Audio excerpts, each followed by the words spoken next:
So would you be in favor? This is not going to happen, but it certainly has been talked about occasionally. Would you be in favor of a draft that had people actually serve, meaning that there would be more of a connection between our use of force and that's a real choice, right? That's a choice of our children, of our lives, and therefore should be taken as seriously accordingly. I don't necessarily know if that would solve the issues that I'm talking about, right? Because I was part of an all-volunteer force whose use was hotly debated, right? The wars in Iraq and Afghanistan were a major issue of political contention in 2004, 2005, 2006, going into the 2008 election, right? I mean, it's not particularly likely that Barack Obama would have defeated Hillary Clinton, right? Had it not been for the war in Iraq. And then, a decade later, we're using the war in a different way, and all of a sudden it doesn't have the same kind of political import to people because we're using a fraction of our military, and the bit that is the most surrounded in secrecy, that is most opaque to the American public, and we're not having regular debates about how we use that military as a result of political decisions that commanders in chief, multiple over the past 2 decades, have made to insulate themselves from that kind of debate and scrutiny.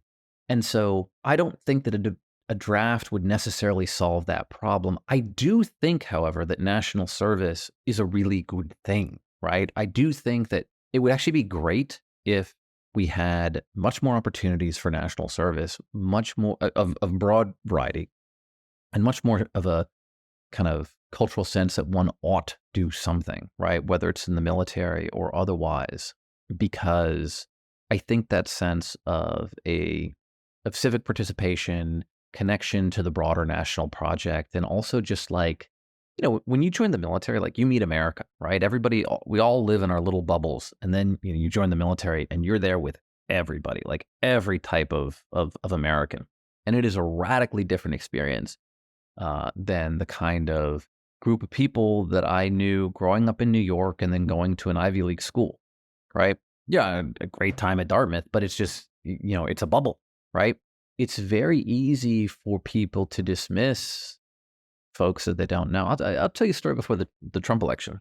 I'm going down to a Marine's wedding, and this is a story that I like to tell in that kind of Ivy League circle. I told this story at Yale a couple weeks ago. It's right before the Trump election, and my buddy's getting married in Johnstown, Pennsylvania. It's coal country, right? So like we passed by like 17 Trump digs coal sign, and my wife, who's Colombian American, turns to me and she's like, "Am I going to be the only Hispanic person at this wedding?"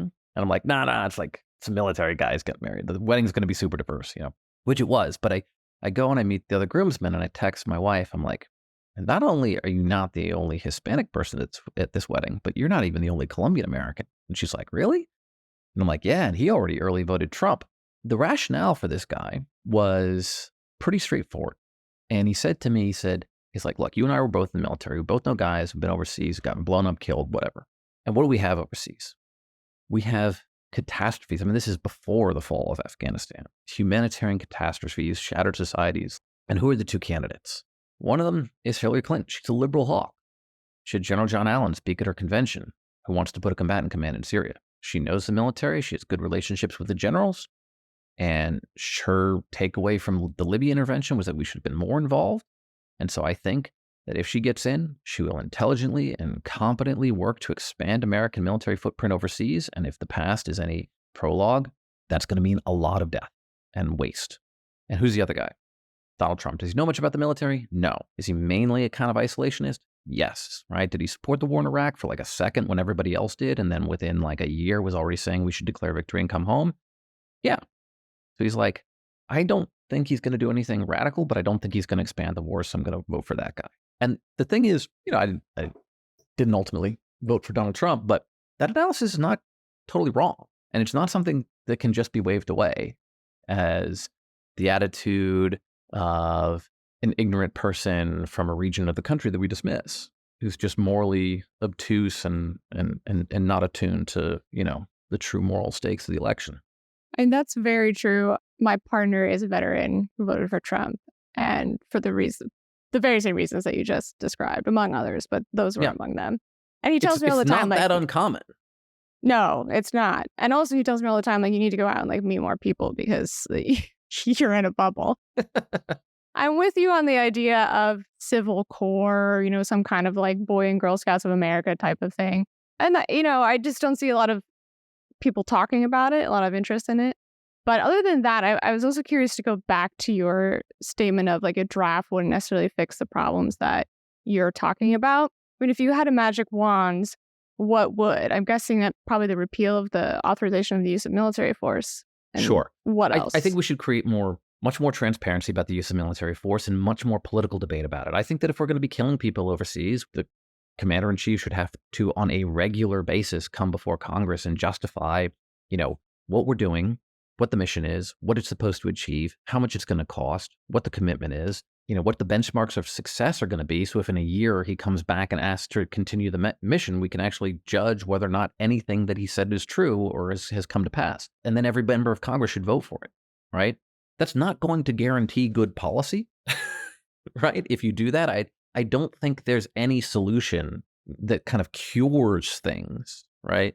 Figuring out what to do with one's military in a complex world, in a complex political environment is hard.